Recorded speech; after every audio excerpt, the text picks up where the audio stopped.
नमस्कार, मैं हूं अमीश देवगन। पिछले 36 घंटे में देश की सियासत 360 डिग्री बदल चुकी है, क्योंकि एक तरफ कांग्रेस ने गाजे बाजे के साथ पार्टी में प्रियंका की ऑफिशियल एंट्री का ऐलान कर दिया है और इस प्लान के साथ ही, इस ऐलान के साथ ही उत्तर प्रदेश में जोरदार त्रिकोणीय मुकाबले की चर्चा जोरों शोरों से शुरू हो गई है।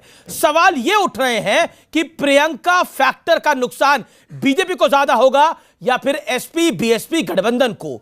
इस सवाल पर आज हम सबसे सटीक विश्लेषण करने वाले हैं। लेकिन इसी बीच एक चुनावी सर्वे में 2019 में बड़े उलटफेर का दावा कर दिया गया है। इस सर्वे में उत्तर प्रदेश में एनडीए को बड़ा नुकसान बताया जा रहा है। हालांकि इस सर्वे में पीएम मोदी अपने काम में फर्स्ट डिवीजन के साथ पास हो रहे हैं, तो वहीं ईवीएम के नाम पर रोना धोना मचा रहे विपक्ष को चुनाव आयोग ने दो टूक कह दिया है कि चुनाव तो ईवीएम से ही होगा, क्योंकि ईवीएम पूरी तरह भरोसेमंद है। जो इन तमाम मुद्दों पर आज होगी जनता जनार्दन के बीच से जोरदार, जबरदस्त और शानदार आर पार की टक्कर।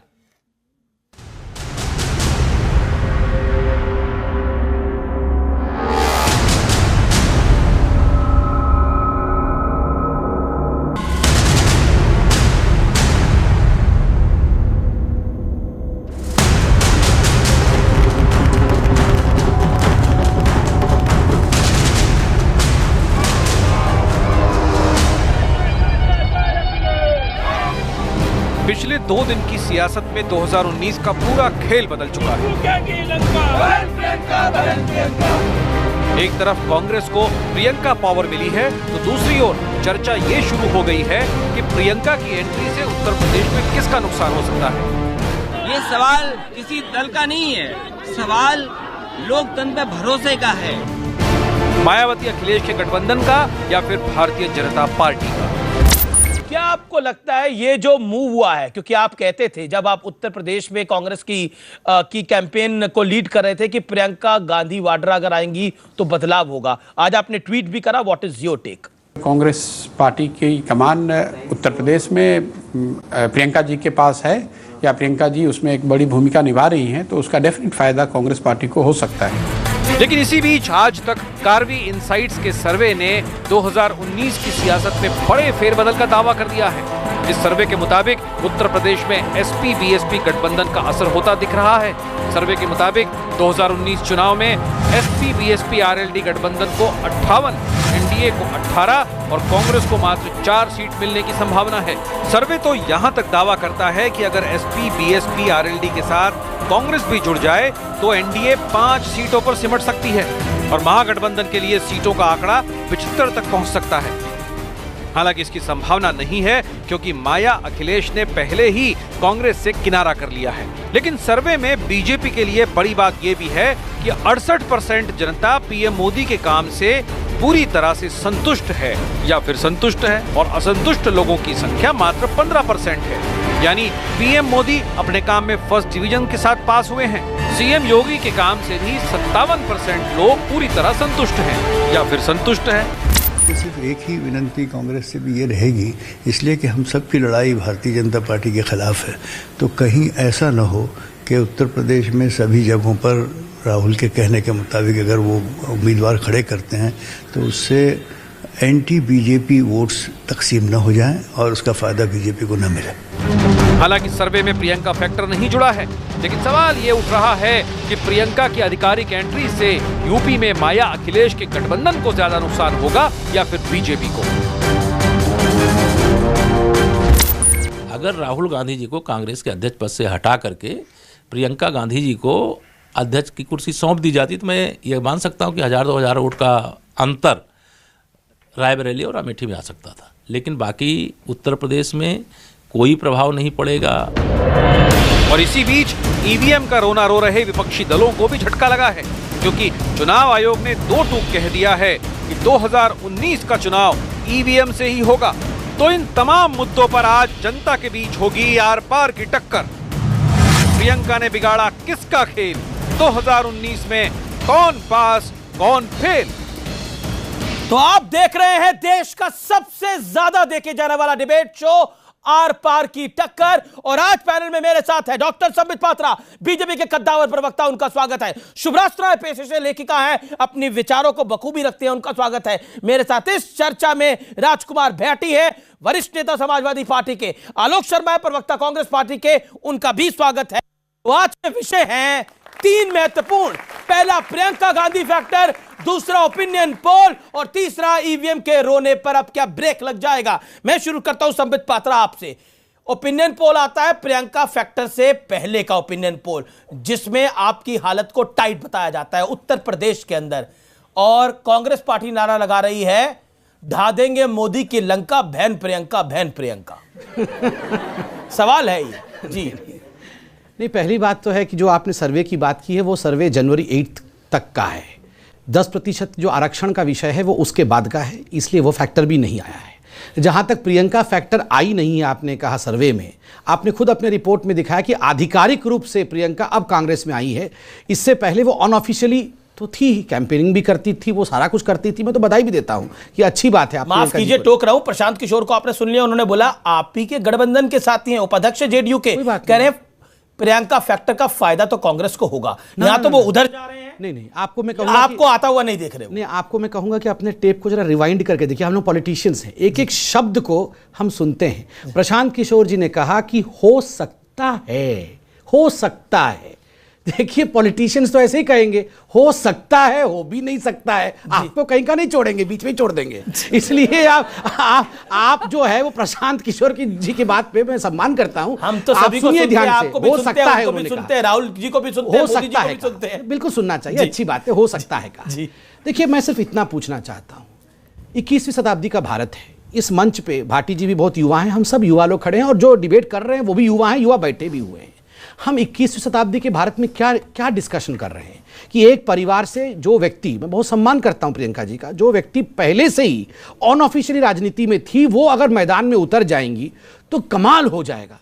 आप मुझे 4 कारण बता दीजिए, किन 4 कारणों से कि प्रियंका जी ने किसानों के लिए इतना कमाल किया था कि सब किसान खुश हो जाएंगे, कि दलितों के लिए उन्होंने इतना बड़ा एक मुहिम छेड़ा था आज से 10 साल पहले कि जैसे ही वो उतर आएंगे दलित बोल रहे हैं हमारे बहुत बड़ी लीडर आ गई हैं, या उन्होंने किसी प्रकार का भुखमरी के खिलाफ, एजुकेशन के खिलाफ कोई बहुत बड़ा मुकाम छेड़ दिया था कि जनता वाकई उनसे जुड़ जाएगी। ठीक बात है, वो उनका प्रचार पहले भी करती थी, अब भी प्रचार करेगी, उनके पार्टी का विषय है जी। No loss no profit, no loss no profit. इनको तो ना कोई लॉस लग रहा है ना कोई प्रॉफिट लग रहा है। आपको क्यों प्रॉफिट लग रहा है, आपको लाभ क्यों लग रहा है? प्रियंका गांधी वाड्रा के आने से कांग्रेस की किस्मत बदल जाएगी, ऐसा क्यों लग रहा है? देखिए, जहां तक बात है कि नो प्रॉफिट नो लॉस, तो जुमलों की सरकार है, जुमलाई है कि ये भी। अभी एक सर्वे आया उनके आने से पहले, उस पर ही उत्तर दे देते, उस पर भी उत्तर नहीं देंगे। मोदी जी से पहले किसी ने कोई काम नहीं किया इस देश में, मोदी जी नहीं किया है। मोदी जी ने ही सारी समस्याओं का निदान किया है। आप लोगों ने भी देखा होगा, धारा 370 भी हट गई, राम मंदिर बन गया, बेरोजगारी हट गई, किसान बिल्कुल खुशहाल हो गया, सभी कुछ मोदी जी ने किया है। इस देश में किसी ने नहीं किया है। वो हमारी पार्टी की अभी महासचिव बनी है। पूर्वी उत्तर प्रदेश का पूरा कार्यभार उनके पास रहेगा। पूर्वी उत्तर प्रदेश हमारे लिए एक चैलेंज है।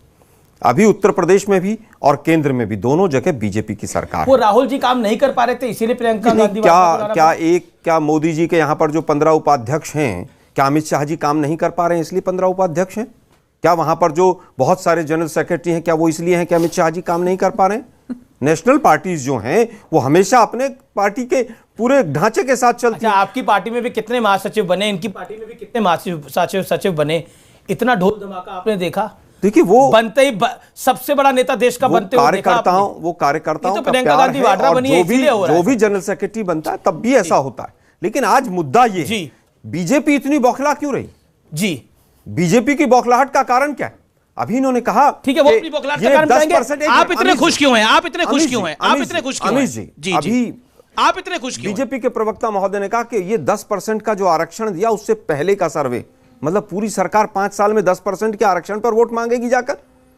आप क्या करेंगे? कौन से सर्वे का कौन सा प्रभाव आएगा? अभी तो बहुत सारे सर्वे आएंगे। बिल्कुल बिल्कुल। 10 दिन पहले का सर्वे आज के सर्वे में फर्क है। सबसे बड़ा सर्वे फर्स्ट पोस्ट का सर्वे कल हम रिलीज करने वाले हैं। मैं अपने व्यूअर्स को बता दूं, कल रिलीज करने वाले हैं। वो बहुत बड़ा सर्वे होगा, वो इस देश के इतिहास में एक नया अध्याय लिखेगा। मैं आपको बता रहा हूं, बार बार जरूर देखेगा कल 7 बजे। ओके, लेकिन आपने बोला बीजेपी हताश है, परेशान है, आप क्यों खुश है? मैंने तो वो पूछा। मैंने कहा हमारे यहां पर एक जनरल सेक्रेटरी आई, उनका पूरा प्रभाव है कार्यकर्ताओं में, उनका एक कनेक्ट है और जनता उनके साथ जुड़ेगी। तो आज तक जो मुद्दे आप क्या अलायंस मान रहे हैं, कहीं अब वोट कटुआ ना बन जाए, इसके बाद वोट कटुआ पार्टी ना बन जाए उत्तर प्रदेश के अंदर। माजिद मेमन ने बोला अगर ऐसे ही करते रहेंगे तो कहीं नुकसान ना हो जाए और बीजेपी को फायदा ना हो जाए। देखिए, राजनीतिक कयास है, सभी लोग लगाएंगे। माजिद मेमन ने बाइट दी, मैंने चलाई। अब मैंने देखा राजनीतिक कयास है, किसको फायदा होगा, किसको नहीं होगा, किसको नुकसान होगा।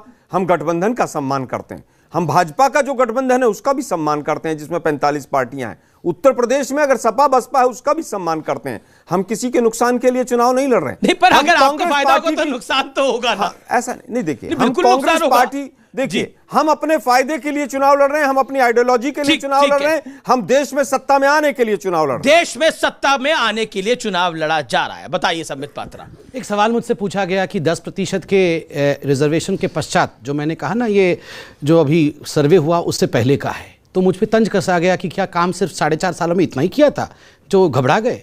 तो मैं एक तंज कस देता हूं। आपने भी तो सवाल पूछा था, ये जो पूरा सर्वे हुआ है ये प्रियंका जी के बनने से पहले का सर्वे है। मतलब 70 सालों में आप केवल प्रियंका जी के आने का इंतजार कर रहे थे कि प्रियंका जी आ जाएंगे कांग्रेस को बचाएंगी। देखिए ये देखिए, मैं आपके बीच में नहीं बोला था, एक एक करके करते हैं भाई। देखिए, इसलिए इन सब विषयों को साइड में रखिए। एक बड़ा विषय में आलोक जी ने शुरू में आरंभ किया, मोदी जी ने क्या कर दिया, किसान खुशहाल है क्या, गंगा साफ हो गई क्या, 370 हट गया क्या, मंदिर बन गया क्या? 70 साल तक सरकार में रहे, किसान को खुशहाल करके क्यों नहीं गए थे? गंगा को साफ करके क्यों नहीं गए थे? देश को बेहतर बना के क्यों नहीं गए थे? 4 साल में पूछ रहे हो सब कुछ क्यों नहीं, चिढ़ाने का काम मजे लेने आए थे। सर सुनिए, मैं कंप्लीट कर लूं फिर आप जरूर बोलिएगा। मैं इतना बोलना चाहता हूं, ये बार बार चिढ़ाने का काम बंद करिए। ठीक है, तीसरी बात, तीसरी बात है संक्षेप में बात है, ये संक्षेप का ही बात हो रहा है। जी 4.5 साल संक्षेप ही होता है, 70 साल बहुत ज्यादा होता है। अच्छा ठीक है, हम तो संक्षेप में सारी बातें कर ही रहे हैं। अरे ठीक सारी बातें संक्षेप में ही हो रही है। ठीक है, मेरे को बाकी 2 पैनलिस्ट को भी लेना है। ठीक है आलोक जी, आप अपनी बटल दीजिए क्विकली। आज हम बात कर रहे हैं केवल ये कि 2014 में जो आपने वायदे किए थे उन वायदों का क्या हुआ। अगर उन पर बात करना गलत है तो आपने फिर वो मैनिफेस्टो क्यों दिया था? क्या उसमें ये सारी तमाम चीजें नहीं लिखी थी आपने? किसान की क्या हालत थी 1947 में और आज क्या है? आज जिस समय पर आपकी सरकार आई 4 साल का अन्नों का भंडार भरा हुआ था कि नहीं भरा हुआ था? पहली बार हुआ है कि फॉरेक्स आपका घट रहा है, तमाम इकोनॉमिक फैक्टर्स घट रहे हैं। 57 रुपए में डॉलर छोड़ा था, 75 पे पहुंचा दिया। कहीं पर तो आप बताइए कि साहब हमने ये अचीव किया है। चलिए मैं आप प्रियंका वाड्रा पर आते हैं। वाड्रा जी पे आप चले जाइएगा, मुझे 10 सेकंड दीजिए। मैं आपको देता हूं। वाड्रा जी महत्वपूर्ण नहीं है, महत्वपूर्ण है भाई। कहां महत्वपूर्ण है? वो खुद ही मानते नहीं महत्वपूर्ण है तो क्यों बोल रहे हैं आप? ऐसा मान रहे हैं क्या महत्वपूर्ण? वो तो इकोनॉमिक में बोलना चाहता है, मैं इकोनॉमी में डिबेट करना चाहता हूं। मैंने कहा हमारे पार्टी की सबसे कद्दावर नेता है उत्तर प्रदेश के लिए और चुनाव में राहुल जी नहीं है सबसे कद्दावर। ये ब्रेकिंग न्यूज है क्या? मुझे केवल ये बता दीजिए सबसे कद्दावर नेता आप प्रियंका जी इनको बता रहे हैं। अब आप देखिए फंस चुके हैं। कोई नहीं फंसने वाला। फंस तो जनता गई थी इनके जुमलों में, अब जनता बाहर आ रही है। ठीक है, फूस पटाखे नहीं चलेंगे, फूस पटाखे नहीं चलेंगे। मैं तो बोल रहा हूँ प्रियंका वाड्रा नहीं चलेगी, ये खुद ही बोल रहे फूस पटाखे नहीं चलेंगे। नहीं, आप किसी को देखिए, आप जो जुमले देकर आए थे वो फूस पटाखे हैं। अब देश की जनता समझ चुकी है, वाड्रा जी के लिए बोल रहे हैं। देश की जनता समझ चुकी है। ठीक है, अभी 3 राज्यों के चुनाव में देश की जनता ने बता दिया। अब जी देखिए, मैं आलोक जी के एक बात से सहमत हूँ। वाड्रा जी के बारे में ये सब डिबेट का कोई लाभ नहीं है, इकोनॉमी पे ही डिबेट। उन्होंने ऐसा नहीं बोला। तो उन्होंने कहा इकोनॉमी पे सवाल पूछना गलत है क्या? मैं जवाब दे रहा हूँ, मैं वाड्रा जी को साइड कर रहा हूँ कि हमारे लिए भी नॉन इवेंट है, इनके लिए भी है, हमारे लिए भी। साइड क्यों कर रहे हैं आप? तो कहाँ करूँ फिर? नहीं, आइए ना उस पर चर्चा कीजिए ना मैदान में। इकोनॉमी पे बोल दूं, फिर आता हूँ। डर रहे हैं प्रियंका गांधी वाड्रा? बहुत ज्यादा डरा हुआ, और आप मत डराइए प्लीज, अभी बोलने दीजिए। बहुत बुरी तरह से, बहुत बुरी तरह डरा, बोलने दीजिए। जिस दिन वो उत्तर प्रदेश में निकलेंगे ना, और आप लोग सब 1 फरवरी से निकलने वाली है मैदान में, ये इनको उस दिन समझ आएगा ये क्या हुआ। ठीक है, मैदान में निकलने वाली है, अच्छी बात है। देखिए, इकोनॉमी के लिए इन्होंने पूछा कि देश डूब गया है, सब कुछ खराब हो गया, एक आंकड़े बताइए। पूरे विश्व में आज 5वें नंबर का देश है। ये राहुल गांधी जी के आंकड़े बाकड़े पे हम विश्वास नहीं करते हैं, हम विश्व बैंक, यूनाइटेड नेशन, इनके आंकड़ों पे विश्वास करते हैं। आज जब ये गए थे तो 9वें नंबर पे भारत था, आज सबको पछाड़ते हुए इंग्लैंड को सर आपके बीच में बिल्कुल नहीं बोलता हूं, इंग्लैंड को पछाड़ते हुए आज चाइना से आगे जाते हुए भारत आज एकदम फ्रंट लाइन पे खड़ा है। पहले ओए होए ओए किसके लिए किया ओए होए कि ओए होए क्या होता है? नहीं, भारत आगे चला जाए तो ओए होए होए, और उसके बाद ईवीएम से अच्छा हो जाए तो सर आराम से उत्तर दे देता हूं। अगर आपने इकोनॉमी आगे बढ़ाई तो डॉलर का प्राइस क्यों गिरा? आपने इकोनॉमी बढ़ाई तो भाई मैं आपके बीच में बिल्कुल नहीं बोलता हूं। आपने अगर भाई मैं आपके बीच में 25 साल में फॉरेक्स भी आपके बीच में बोल सकता हूं, मगर नहीं बोलना चाहिए। आराम से डिबेट करिए। ये चार बार इन्होंने मुझे कहा कि हम बौखलाए हुए हैं। हम दोनों भाई बहन को देखिए, हम में से कोई बौखलाया हुआ नजर आ रहा है? आपके वक्तव्य में बौखलाहट दिखा रहे हैं। हम तो मुस्कुरा के खड़े हैं। न्यूज़ 18 के दर्शक देख रहे हैं कि आप बौखला रहे हैं। हम बौखलाए हुए हैं कि ये बौखलाए हुए हैं मेरे भाई? अरे ठीक है अब बौखला नहीं, मैं बिल्कुल आता हूं आगे। अब डिबेट को आगे बढ़ाते हैं। राजकुमार भाटी और भाटी जी को भाटी साहब, भाटी जी सोच रहे हैं वैसे कि कांग्रेस के खिलाफ बोलूं या ना बोलूं। अच्छा, ये खेल बिगाड़ा। भाटी साहब आप मुस्कुरा भी रहे हैं, आरएसएस को संभाल लीजिए, आरएसएस बीजेपी के खिलाफ बोल रही है। अच्छा, ये प्रियंका गांधी वाड्रा खेल किसका बिगाड़ने आई है? कहीं आपका ना बिगड़ जाए। बिगड़ रहा है, आप सोच रहे हैं कि बीजेपी का बिगड़ रहा है, कहीं बिगड़ आपका ना जाए। देखिए, मैं तो इसलिए मुस्कुरा रहा था कि जो कुछ भी हो रहा है बहुत बढ़िया हो रहा है। एक बात मुझे आज बहुत अच्छी लगी, संबित जी ने एक शिकायत हमारी दूर कर दी। हम हमेशा ही शिकायत करते हैं डिबेट्स में कि भारतीय जनता पार्टी के प्रवक्ता कभी भी अपनी उपलब्धि नहीं बताते हैं 5 साल की, अन्य बातों पर डिबेट ले जाते हैं। इन्होंने आज एक उपलब्धि बताई अपनी कि सर्वे 10% आरक्षण से पहले का है। मैं आपके उसमें थोड़ा सुधार कर दूं। आरक्षण देखिए, हमेशा से जो 85% इस देश में आरक्षित वर्ग है जिसे आरक्षण का लाभ मिलता है, वो हमेशा से चिंतित रहता था कि भारतीय जनता पार्टी आरक्षण में छेड़छाड़ करेगी। वो इन्होंने की। इस साल में 2 फैसले हुए, एक नहीं हुआ। सामान्य जातियों के लिए मैं बताता हूं, सामान्य जातियों के लिए 10% आरक्षण लागू किया गया है और ओबीसी और एससी और एसटी का उच्च शिक्षा में आरक्षण खत्म कर दिया गया। बिल्कुल नहीं, बिल्कुल हो गया है, बिल्कुल हो गया है। अभी हो गया इसी सप्ताह में। कहां, कब? मैं बताता हूं। अरे आप हंस रहे हैं, आपको जानकारी नहीं है। यूजीसी ने 3-4 महीने पहले एक सर्कुलर जारी किया था। यूजीसी ने एक सर्कुलर जारी किया था कि अब नया रोस्टर जारी होगा विश्वविद्यालयों में। आरक्षण पर आ गए, आप आरक्षण पर आ गए। आपने पूछा नहीं, इसलिए प्रियंका गांधी तथ्य के साथ आपको फायदा हो रहा है, नुकसान हो रहा है? आप उसके साथ और सबूत के साथ बोल रहे हो। नुकसान हो रहा है क्या? पहले मैं ये सेंटेंस पूरा कर दूं, आपको जवाब देता हूं। ये जो इन्होंने 2 काम किए हैं जी, इससे इनका सुपड़ा साफ हो गया। सुपड़ा साफ हो रहा है आपका प्रियंका गांधी वाड्रा के बाद आपका क्या होगा? आने वाली प्रियंका गांधी वाड्रा के बाद आपका क्या होगा? लोग इनके खिलाफ हो गए हैं। अच्छा, प्रियंका गांधी वाड्रा के बाद आपका क्या होगा? गांधी के आने से कांग्रेस थोड़ा गेन जरूर करेगी और भारतीय जनता पार्टी माइनस जरूर होगी। 100% होगी। हमारा तो पुख्ता वोट बैंक है, हमें तो कोई चिंता ही नहीं है। पुख्ता हमारी कोई सेंध नहीं लगेगी हमारे वोट बैंक में। ये शब्द नोट, माय लॉर्ड, ये सेंटेंस नोटिस किया जाए। ये साधारण शब्द नहीं है। कौन सा? ना जस्ट सेकंड। पहली बार हिंदुस्तान के राजनीतिक डिबेट के इतिहास में ऐसा हुआ है कि किसी एक बड़े प्रवक्ता ने यह कहा है कि हमारे पार्टी का पुख्ता वोट बैंक है। हम इनसे पूछा जाए माय लॉर्ड कि इनका पुख्ता वोट बैंक कौन सा है? मैं बता देता हूं। अब ये बताएंगे, गरीब है, किसान है, इस तरह बताएंगे। जो बीजेपी और कांग्रेस की पूंजीवादी नीतियों के खिलाफ रहता है। हमारा पुख्ता वोट बैंक मुंह से निकल गया है, अब ये सब करेंगे। विरोधी नीतियों, अब अरविंद केजरीवाल की तरह बोलेंगे। हमारा पुख्ता वोट वो है जो इनकी सांप्रदायिक नीतियों के खिलाफ रहता है, जो इस देश के संविधान में, सामाजिक न्याय में, समाजवाद में, धर्मनिरपेक्षता में विश्वास करने वाले लोग हैं। वो एसपी और बीएसपी के साथ है और ये आपस में लड़ेंगे इस चुनाव में और एक दूसरे की वोट काटेंगे। मुसलमान तो नहीं है, जिसकी बात मुलायम सिंह यादव करते थे कि कुछ हो जाए कुछ ना हो, यादव मुसलमान साइकिल पर ही। यादव मुसलमान ही, हमारा ब्राह्मण भी वोट बैंक है, वैश्य भी वोट बैंक है, कास्ट भी वोट बैंक है। हर जाति हमें वोट देती है। सबसे बड़ी बैंक गांधी वाड्रा की ग्रैंड एंट्री से कांग्रेस को ग्रैंड उम्मीदें हैं। वो कह रही है कि अब की बार इंदिरा गांधी वाला वार होगा बीजेपी पर। काश देश का हर युवा जब 25-26 साल का होता तो कांग्रेस पार्टी ऐसे ही ग्रैंड उम्मीदों से उसको रोजगार दिलवा पाती 70 साल में। तो आज हमें 55-56 पता नहीं जो भी उम्र हो प्रियंका वाड्रा जी की, उस व्यक्ति के ऊपर पूरी राजनीति को केंद्रित नहीं करना होता। अमिश जी, ये जो भी माहौल है अभी देश में, मैं कहती हूँ कि ये युवाओं के चेहरे पे एक जोरदार तमाचा है उन सभी लोगों का जो फ्यूडल मानसिकता से ग्रस्त होकर के परिवारवाद और वंशवाद की राजनीति को इस हद तक आगे बढ़ाना चाह रहे हैं। और मैं महिलाओं से विशेष अपील करना चाहती हूँ, फलाना अपनी दादी की तरह दिखती हैं अतः वो बहुत पॉपुलर हैं, अतः वो वैसा कर लेंगी, इस मानसिकता से आप और मैं, हमारे जैसी कर्मठ महिलाएं सोचे कि हमारे देश का डिस्कोर्स, पॉलिटिकल डिस्कोर्स कहां जा रहा है। आपके दिखावे के ऊपर आपका सारा संघर्ष, आपका सब कुछ धूमिल कर दिया जाता है। खईसी कद्दावर नेता कल से अनाउंसमेंट हो गई, आज तक प्रियंका वाड्रा का बयान नहीं आया कि मेरे दिखावे पे बात मत करो। वो भी अमेरिका में है, विदेश में है, कहीं भी हो, ट्विटर सब पे उपलब्ध है। अगर अमेरिका में है तो लोकतांत्रिक बने ना, आए जनता के सामने। आ रही है 1 फरवरी को, मैदान में उतरेंगी वो। आमिश जी, मेरा ये स्पष्ट मानना है कि ये जो मिलेनियल जनरेशन है ना, वो पहले वाले डिबेट में जो एंकर्स होते थे और पत्रकार और एडिटर्स होते थे, उनकी मोहताज नहीं है अपनी बात रखने के लिए। जिसको बात रखनी होती है वो फेसबुक लाइव पे रख देता है।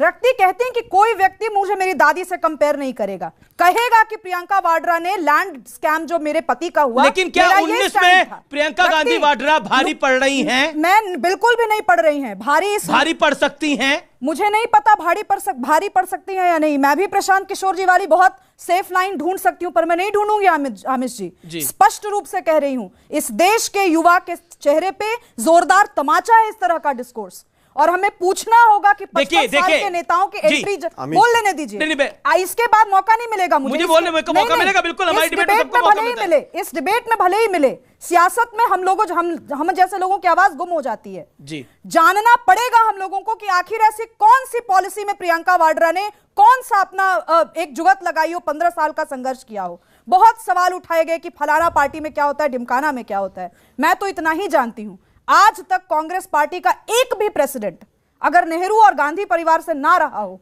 एक भी प्रेसिडेंट बाइज्जत अपना टर्म पूरा करके नहीं गया। वो रेड्डी जी ने इंदिरा गांधी को कांग्रेस से निकाल दिया, तो कई बार आपके Devkant Barua ji Indira is India, India is Indira कहने वाले देवकांत बरुआ ने पार्टी ही नहीं खड़ी कर ली। ये पार्टी एंटी मेरिट है। इस पार्टी को केवल और केवल एक परिवार का जो कांग्लोमेरेट है उसको चलाना है, और इस एवज में कॉर्पोरेट से दोस्ती इनकी तंज कसा जाता है राइट विंग पर। अरे राइट विंग तो आधिकारिक रूप से कहती है कि हम कॉर्पोरेट्स के साथ हैं। आपकी हिम्मत हो तो आप कह के दिखाओ, आपकी हिम्मत हो तो कह के बताओ कि हम वाड्रा जिंदल अंबानी सबके साथ रहते हैं ये, लेकिन तंज कसा जाता है इधर कि ये पार्टी को क्या कॉर्पोरेट वोट बैंक नहीं है? ठीक कॉर्पोरेट समाज मैडम आपने बहुत बोला, ठीक है कॉर्पोरेट पे डिबेट नहीं है, रोटी क्यों चुरा कर? ठीक है आलोक शर्मा, बड़े सारे हमले हुए हैं। केवल एक ही बात कहूंगा कि इन्होंने कहा कॉर्पोरेट वोट बैंक है, इनके लिए जरूर होगा, अच्छी बात है, मुबारक हो इनको। हमारे लिए तो गरीब जनता को कैसे आगे ले जाया जाए उस पर हम सोच रहे हैं। कॉर्पोरेट वोट बैंक है, इन्होंने अभी कहा, इस बात को बहुत देश की जनता देखेगी कि कॉर्पोरेट बीजेपी के लिए वोट बैंक है। मुद्दे की बात यह है कि इन्होंने पूरा वक्तव्य जिस तरह से कुंठा और आत्मग्लानि के साथ एक व्यक्ति पर केंद्रित रखा, इन्होंने एक बार भी ये नहीं बताया कि बीजेपी की सरकार ने क्या किया है। इन्होंने एक बार भी ये नहीं बताया कि 18 मंत्री केंद्र सरकार के ऐसे हैं जिनके बच्चे अभी कहीं ना कहीं पॉलिटिक्स में। इन्होंने एक बार भी नहीं बताया कि 5 गवर्नर बीजेपी के इस समय पर ऐसे हैं जिनके बच्चे सांसद एमएलए। इन्होंने एक बार भी नहीं बताया कि 6 ऐसे चीफ मिनिस्टर हैं जिनके परिवार के लोग कहीं ना कहीं उसमें हैं। मैं उस पर डिबेट पर नहीं जाना चाहता, क्योंकि इनका अपना एक सोच है, सोच का दायरा है। जनता वोट देती, जनता ने ही हमें 44 पर पहुंचाया था, जनता नहीं 1984 में हमें 400 से ऊपर लेके गई थी। जनता हमसे ज्यादा समझदार है जो लोग यहां पर डिबेट कर रहे हैं। तो आप कह रहे हैं कि 2019 में आपका पलड़ा भारी पड़ने जा रहा है? मैं समझता हूं देश की जनता का पलड़ा भारी पड़ने। पर नरेंद्र मोदी ने बोला ये जनता वर्सेस महागठबंधन होगा, मैं जनता का नुमाइंदा हूं। मोदी जी तो बोलते ही आ रहे हैं 5 साल से। पर इस सर्वे में भी सबसे लोकप्रिय वही हैं। देखिए 60% के साथ मेरिट के साथ हैं वो ऊपर। सिटिंग प्रधानमंत्री हैं, सारा दिन टीवी पे दिखाई देते हैं। टीवी चैनल्स ने बिल्कुल पूरी तरह से जैसे उनको दिखाने का, तो प्रियंका गांधी नहीं दिख रही, पिछले कमाल है। तो मतलब टीवी चैनल ने प्रियंका गांधी के साथ भी कुछ कर रखा है क्या? सिटिंग प्रधानमंत्री हैं, स्वाभाविक है कि उनका चेहरा ज्यादा है जी, लोगों की जनता के ऊपर उनके वक्तव्यों का असर है। लेकिन आज मुद्दा ये है अमित जी, मुद्दा ये है जल्दी 2014 में आपने जो वायदे किए जी उनका क्या हुआ? सवाल पूछ रही है अब, ठीक है, जॉब की कोई बात नहीं कर रहा, किसान की कोई बात नहीं कर रहा, ठीक है। अच्छा अब आप बोलिए क्या बात? 30 सेकंड बिल्कुल। वोट बैंक है कि नहीं आपके लिए कॉर्पोरेट? जरा इसका उत्तर दीजिए। कॉर्पोरेट पे बहस नहीं है, ये कॉर्पोरेट वोट बैंक है कि नहीं आपके लिए? आपने कहा अभी एंकरिंग से मैं बिल्कुल भी डरने वाली नहीं हूं। सिंपल सी बात जो मैं कह रही हूं वो युवा वर्ग ध्यान से सुने। कॉर्पोरेट वोट बैंक है कि नहीं? आपके बीच में नहीं बोली उनकी बात। नहीं, हमको डरने वाले हैं क्या इनसे? पूछ रहा हूं मैं तो सवाल इनसे। डर तो वो भी नहीं रहे, डर आप भी नहीं रहे। डराने की वोट बैंक के लिए गजब है भाई। इतना मुझे पता है कि वोट ये मुझे नहीं देंगे, मुझे इनको वोट देना है। मैं अपनी बात रख लेती हूँ।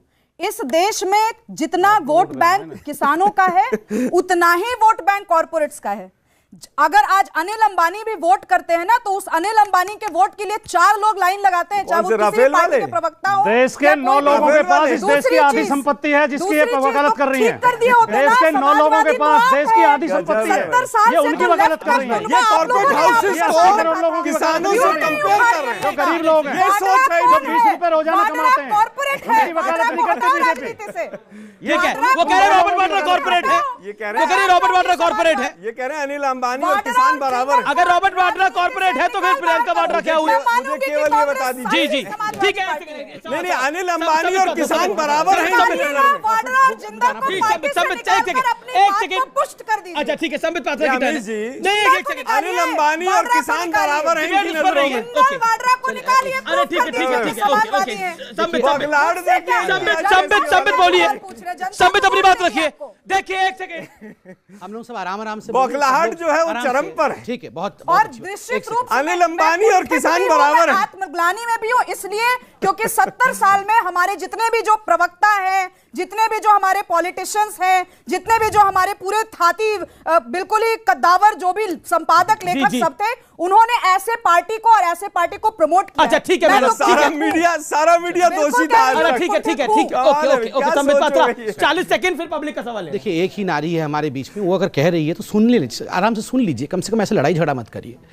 देखिए, यहाँ बात हुआ कि वादे की किसने पूरी की, मोदी जी ने कोई वादा पूरा नहीं किया 2014। मैं बताता हूँ देश का सबसे बड़ा वादा किसने किया और वादा क्या था।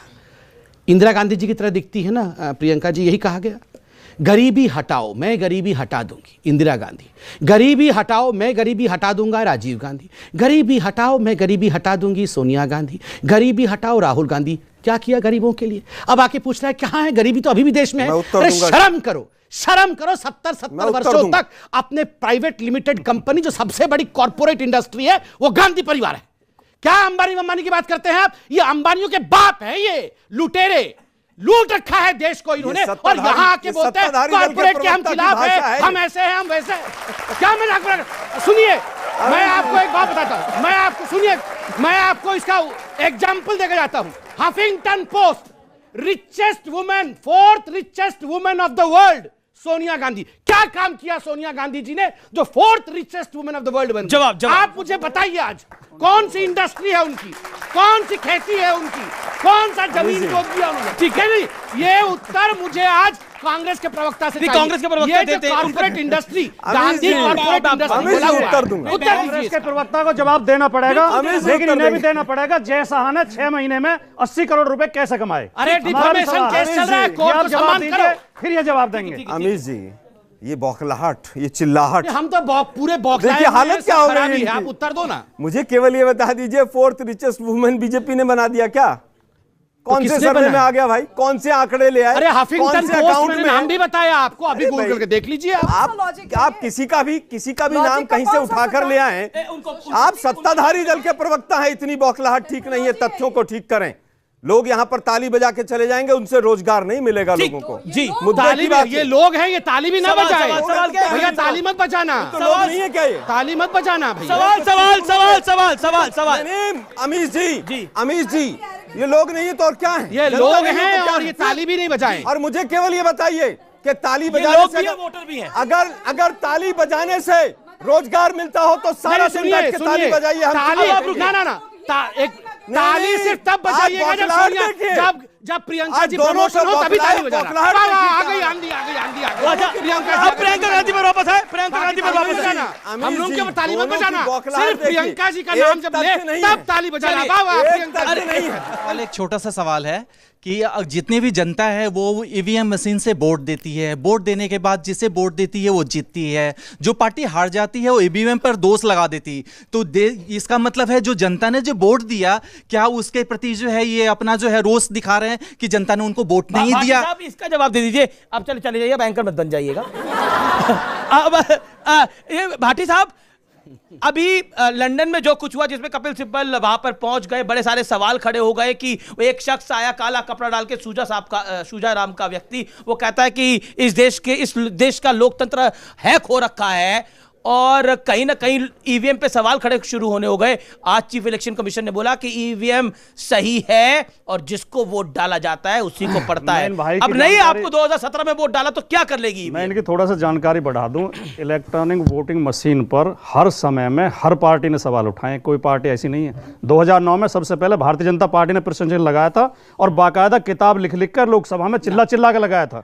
आडवाणी जी लोकसभा में बोले थे और जीवीएल नरसिम्हा राव ने किताब लिखी थी इस पे कि ईवीएम से हैकिंग हो सकती है।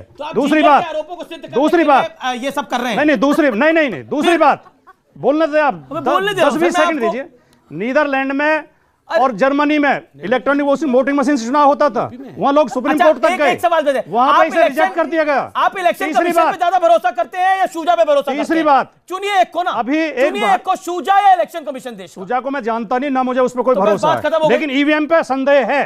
ईवीएम पर संदेह है। आपके जाते बैलेट पेपर से वोट हो। एक सेंटेंस और सुन लो। हाँ जी। एक भारतीय जनता पार्टी के बहुत कड़े समर्थक चैनल ने एक सर्वे किया, उसमें 26% लोगों ने कहा हमें ईवीएम पे विश्वास नहीं है। 26%। 2017 में हैकाथॉन हुआ था, 1% लोग भी विश्वास, इलेक्शन कमीशन ने बोला था हैक करके दिखाइए। गए थे आप लोग? अमीश जी गए थे? इनके लेके जाते अपने शूजा को लेके भी जाते। हमारा व्यक्तिगत आरोप प्रत्यारोप महत्वपूर्ण नहीं है, महत्वपूर्ण यह है देश का लोकतंत्र सुरक्षित रहना चाहिए। हैकाथॉन मेरे लिए व्यक्तिगत नहीं थी, आपके लिए भी थी, आपके लिए भी थी, आपके लिए भी। एक भी सेंटेंस आपने इनके लिए नहीं थी, सब पॉलिटिकल पार्टियों को। एक भी सेंटेंस निर्बाध नहीं सुना मेरा। बोलिए, आखिरी सेंटेंस बोलिए। 40 सेकंड। महत्वपूर्ण यह है लोकतंत्र में नंबर 1 प्रश्नों का स्वागत होना चाहिए, नंबर 2 प्रश्नों के तथ्यात्मक जवाब दिए जाने चाहिए। जी, भारतीय जनता पार्टी की शैली है कि जब भी कोई प्रश्न उठाया जाता है, ये देशद्रोही हैं, ये अपवित्र गठबंधन है, ये सांप नेवले हैं, ये पाकिस्तानी हैं, ये आई से मुद्दे का जवाब नहीं देंगे। अगर संदेह है, एक आदमी को भी संदेह, उसका संदेह दूर करिए, हमारा संदेह दूर हो जाएगा, हम आपके साथ हो जाएंगे। कल तक तो आपको ओपिनियन पोल पे भी संदेह था, लेकिन अब आप जीत रहे हैं तो अब सही माना जा रहा है। नहीं, हमें तो अब भी संदेह, हमारी 75 सीटें आ रही हैं, अब हमें 58 दे रहे हैं, मतलब लाइन तो ठीक है ना, 75 सीटें आ रही हैं। नहीं देखिए, आप दोनों कांग्रेस और सपा दोनों हर बार कहते थे ये ओपिनियन पोल गलत है। अब ये कार्वी वाला ओपिनियन पोल सही है कि गलत है, बताइए। हमारे उत्तर प्रदेश में 75-4 सही है कि गलत है? देखिए, ऐसा नहीं होता, मेरी मर्जी का नहीं तो गलत। जैसे वो क्रिकेट बैट होता था बचपन के अंदर, अगर आप आउट हो गए तो मैं मैच नहीं खेलूंगा, ऐसे होता नहीं है। चलिए अब मैं उत्तर दे दूं जरा। जी। देखिए अमीश भाई, मुझे इस बात को लेकर बहुत तकलीफ है। हिंदुस्तान जैसा लोकतंत्र मिलना दुर्लभ है। यहाँ का इलेक्शन कमीशन, यहाँ का सुप्रीम कोर्ट, ये अपने आप में न केवल अव्वल है, अपितु ये अपने आप एक उदाहरण सेट करते हैं पूरे विश्व में। आप हिंदुस्तान के अंदर मेरे को भाटी साहब कितनी भी बड़ी प्रेस कॉन्फ्रेंस करके गाली दें, कुछ भी करें, अधिकार है, क्योंकि ये डेमोक्रेसी है, ये कह सकते हैं। यहाँ ईवीएम के खिलाफ भी कह सकते हैं। मगर आप लंदन में जाके पूरे विश्व के पत्रकारों के सामने प्रेस कॉन्फ्रेंस करके कहते हैं कि हिंदुस्तान का लोकतंत्र नहीं रहा, मर्डर ऑफ डेमोक्रेसी हो गया है। और ये कपिल सिब्बल जी एक ऐसे व्यक्ति हैं, जहां पर कोई धांधली हो रही होगी वहां में घुस जाते हैं, और कांग्रेस बाद में कहती है नहीं, ये कपिल सिब्बल हमारे वाले नहीं है, ये व्यक्तिगत रूप से ऐसे कोई बाहर घूमता रहता है, सड़क पे कोई ऐसे घूमते रहता है, जहां गड़बड़ी होती है वहीं घुस जाता है। तीसरी बात देखिए, ये जो मीठा गप गप कड़वा थू, जहां जीत गए वहां सब बहुत बढ़िया था, ईवीएम कोई हैक नहीं हुआ, और जहां हार गए और आपको ओपिनियन पोल ठीक लग रहे नहीं लग रहे? अमीश जी, पहले ईवीएम कर दूं, मैं इसका उत्तर दे दूं। जी इंपॉर्टेंट। पहले एक भाटी जी को मैं सम्मान से कहूं, भाटी जी के नेताजी सबसे बड़े इनके अखिलेश जी ने एक बयान दिया कि जापान में तो ईवीएम नहीं होता है, तो हमारे को भी पोलिंग करना चाहिए, कागज वाला बैलेट पोलिंग, ईवीएम नहीं। जापान में ना तो मुलायम सिंह है और ना ही लालू प्रसाद यादव। लाठी मार के जब आपका वहां रिगिंग करते हैं ना, दे डंडा, और उसके बाद जो होता है ये सब हम लोग को वही ले जाना चाहते हैं। जापान नहीं, जापान, उत्तर प्रदेश को जापान से कंपेयर करके जापान।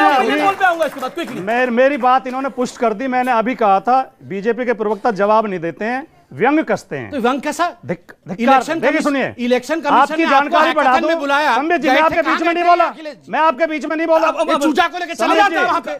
देखिए, ये चीरफाड़ वाले डॉक्टर हैं।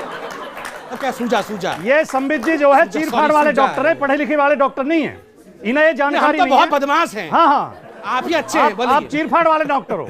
मैं आपको जानकारी बढ़ा दूं, ये जो बूथ कैप्चरिंग होती थी, ये ईवीएम ने नहीं रोकी, ये अर्धसैनिक बलों ने रोकी है। जब से बूथों पे अर्धसैनिक बल लगने शुरू हुए हैं, तब से बूथ कैप्चरिंग, ये मशीन रोकती है क्या? नहीं, बूथ कैप्चर नहीं होगा। तो एक गलत तथ्य रखते हैं। ठीक है। अब मैं बूथ कैप्चरिंग कोई भी करता है, यही सबसे ज्यादा करते थे।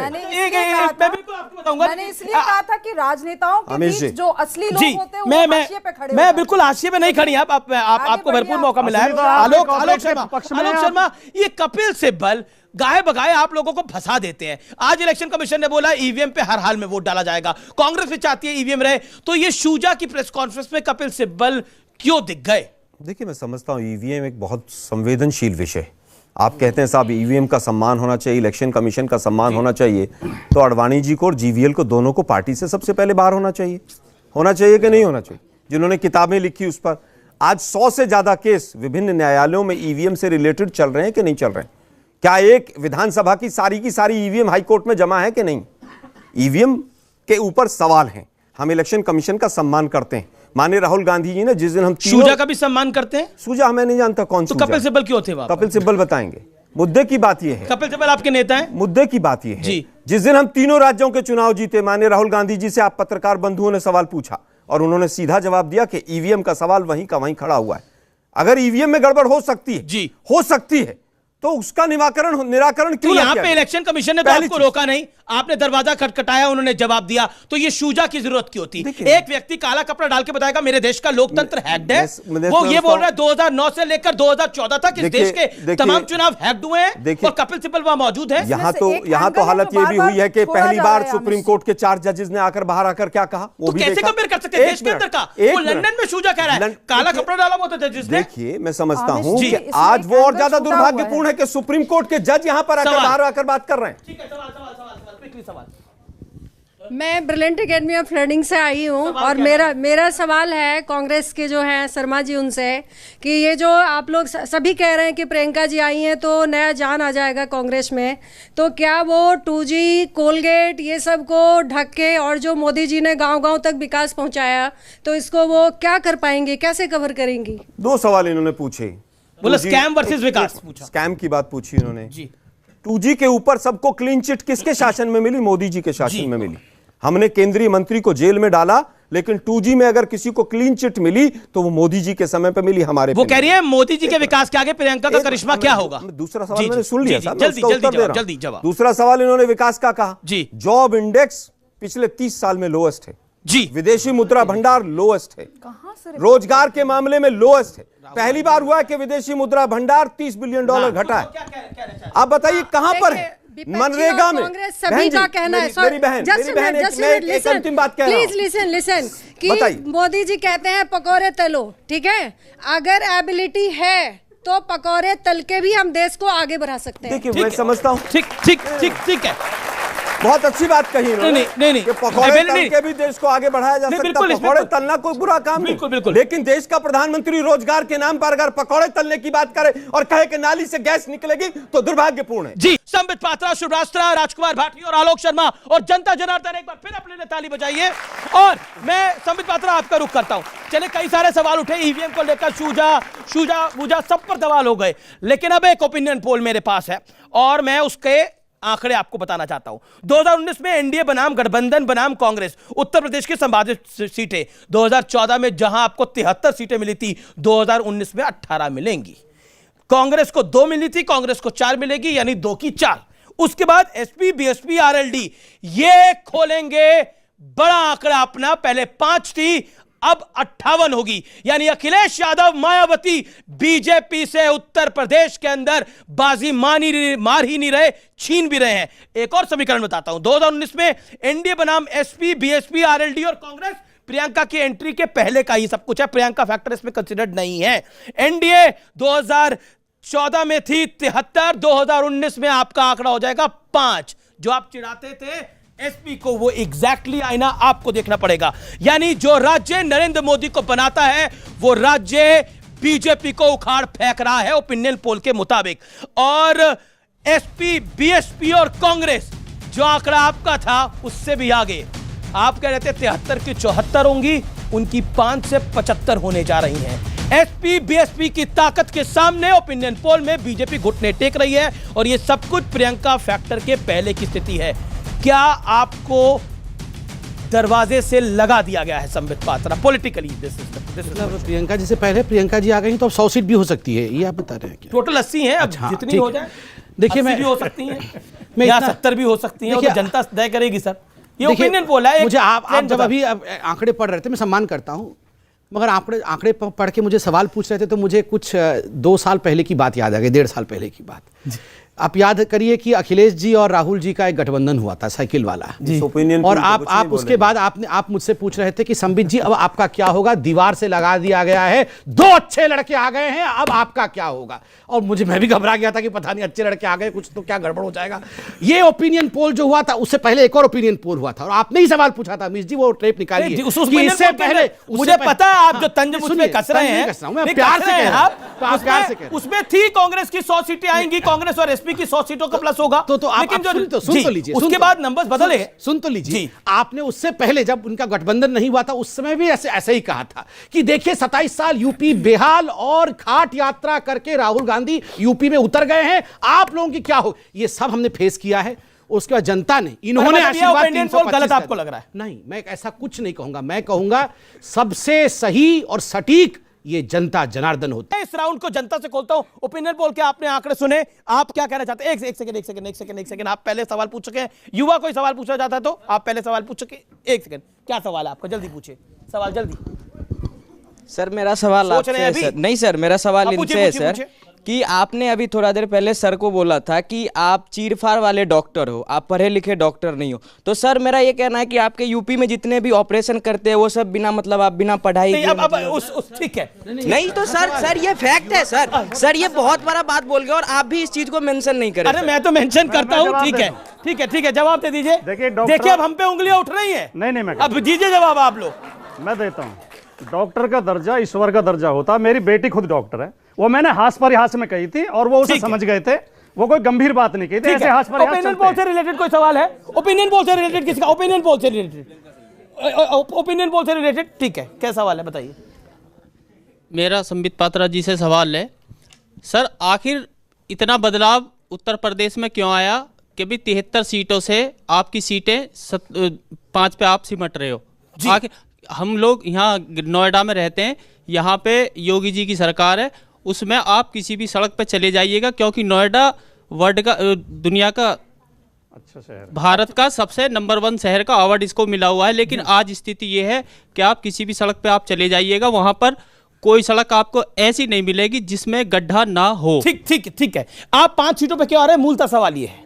देखिए 5 सीट 20 सेकंड में 20 पे आ रहे हैं, 40 पे आ रहे हैं, 50 पे आ रहे हैं, ये तो अलग विषय है क्योंकि ये तो ओपिनियन पोल चल रहे हैं। अभी तो बहुत सारे ओपिनियन पोल हो रहे हैं। अभी नरेंद्र मोदी ने वोट भी नहीं मांगे, एक फैक्टर ये भी है। मैं इनको दिल से जवाब देता हूं, कोई बात नहीं जी। देखिए बंधु, आप जो यहाँ बैठे हैं साधारण लोग, हम सब साधारण लोग, आप में से कोई कल को राजनीति में उतरेगा और ईश्वर के आशीर्वाद से अगर प्रधानमंत्री बन जाएगा, साधारण आदमी अगर बन जाएगा, एक बात आप मेरी आज लिख के गांठ बांध के जाओ, ये जो एक लॉबी है ये आपके पीछे ऐसे हाथ धो के पड़ जाएगी कि ये आदमी कहां से आ गया। ये तो हमारे में से नहीं है, ना तो परिवार में से है, ना तो उस गुट में से है। किसी भी कीमत पे इसको डिमोरलाइज करो। देखो मोदी जी को किसी भी इलेक्शन में जीतता हुआ नहीं दिखाया गया। 2014 में जहां प्रचंड बहुमत से हम जीते, उसमें भी हमें बहुमत नहीं दिया गया। ठीक है पोल्स में अभी ओपिनियन उत्तर प्रदेश में भी बहुमत नहीं दिया गया। हुआ अब आलोक कैसे हो गया सर? अब आलोक कैसे हो गया? पूरा आप हमें 74 से 5 पे ले आए और अब बोल रहे हो गया। कैसे हो गया आप बताइए, कैसे हो गया? मैं समझ रहा हूं आपका दर्द और दुख दोनों समझ रहा हूं मैं। कोई दर्द दुख नहीं है आमिश भाई, सुनिए यहाँ पे देखिए, एक सच्चे इंसान का न दर्द होता है, हाँ दुख इस बात का होता है कि चारों तरफ से उसे समाप्त करने के लिए घेरा जाता है। ठीक है, मगर मैं आपको बता दूं, ये जनता जनार्दन है। घेर लो, कितना घेरना है मोदी जी को, विजयी होके वही निकलेगा जो भारत के लिए सोचता है। ठीक है, ओके। नरेंद्र मोदी एकमात्र टारगेट है, मोदी वर्सेस ऑल है। इनका निशाना मोदी को हराना, आपका निशाना मोदी को हराना। ममता बनर्जी कहती है मोदी को हराओ, सबको साथ लाओ। मल्लिकार्जुन खड़गे तो ये तक कहते हैं हाथ मिले ना मिले, दिल मिले ना मिले, हाथ मिला लो, मोदी को हटा लो, काम चला लो। देखिए बात यह है कि पहली बार जब 2014 में चुनाव हुआ तो क्या कहा गया था कि अब की बार मोदी सरकार, तो मोदी जी की सरकार है, भाजपा की सरकार तो कहीं नहीं गई थी। वो सरकार की नीतियां इतनी खराब रही कि आज सारा विपक्ष अगर एकजुट होकर खिलाफ खड़ा है तो ये सरकार की हार है कि नहीं? इस ओपिनियन पोल पर क्या कहते हैं? आपकी दो की चार? नहीं, एक मिनट, आप ये देखिए कि सारा विपक्ष, चाहे दिल नहीं मिल रहा उसके बावजूद अगर बीजेपी की नीतियों को हराना चाहते हैं, मोदी सरकार है तो मोदी ने मजबूर तो कर दिया थोड़ा। कोई मजबूरी नहीं है। क्या मोदी जी 45 पार्टियों का गठबंधन नहीं चला रहे जी? और क्या उनके गठबंधन के लोग नहीं भाग रहे? अच्छा, गठबंधन से दिक्कत है, मोदी से दिक्कत है, सच बोल दीजिए। यहाँ पर हर मोर्चे मंच पर मोदी है और बात गठबंधन की। हमें दिक्कत अमीश जी मोदी जी की और केंद्र सरकार की नीतियों की दिक्कत है। हमें दिक्कत जुमलों से है। हमें दिक्कत है कि यहाँ पर स्टूडियो में ताली पिटवाए लेकिन युवाओं को रोजगार ना दे। बात से दिक्कत है। कांग्रेस को आपको क्या लगता है, नीति की दिक्कत है, मोदी की दिक्कत है? मोदी की दिक्कत है, ठीक है। ये पब्लिक का वोट है, पब्लिक का वोट है, जनता का। अच्छा, आपको क्या लगता है? अमीश जी, हम जनता का सम्मान करते हैं। आज मोदी जी की ही सरकार है तो स्वाभाविक है कि मोदी जी के खिलाफ। अब सुब्रास्ता काफी देर से नहीं बोली। आने वाला जो समय है 2019 में बता देगा। लेकिन मैं ये बताना चाहता हूं, नरेंद्र मोदी ने 2019 के लिए वोट मांगना अभी शुरू नहीं किया। अमीश जी, ये पोल उससे भी पहले का है। पिछले जितने चुनाव हुए 15, कहीं पर विपक्ष की 15 साल से सरकार थी, कहीं पर 10 साल से सरकार थी। 3 राज्यों में पहली बार बीजेपी की सरकार थी, तीनों जगह हार गए। ठीक है, ओके, मैं सुब्रास्ता का मौका है। सुब्रास्ता, ये मोदी का विरोध है, आइडियोलॉजी का विरोध है, पॉलिसी का विरोध है, ये विरोध किसका है? सब एक हुए पड़े। अगर नीति का विरोध होता, अगर आइडियोलॉजी का विरोध होता तो शायद हम सम्मान कर पाते। ये बात संबित जी ने बहुत सही कही है। ये जो असम्मान है और ये जो विरोध है, ये एक व्यक्ति विशेष का विरोध है, जो बिल्कुल जमीन से जुड़े हुए व्यक्ति का विरोध है, जो आज एक टॉप पोजीशन पे पहुंचा है। देश मोदी जी को उखाड़ कर फेंकना चाहता है। आपको लग रहा है देश जो मोदी जी को उखाड़ के फेंकेगा? 10 सेकंड आप भी ले लीजिए, आखिर में क्या कहना चाहते हैं? देश किसी को उखाड़ के नहीं फेंकेगा, देश उसको स्थापित करेगा जो देश को आगे बढ़ाएगा। शुक्रिया उन लोगों के शुक्रिया इस चर्चा में शामिल होने के लिए। आज की बहस का कंक्लूजन यह है, जनता जनार्दन सब देख रही है और सब तय कर रही है, तो नेताओं को सावधान हो जाना चाहिए। नमस्कार।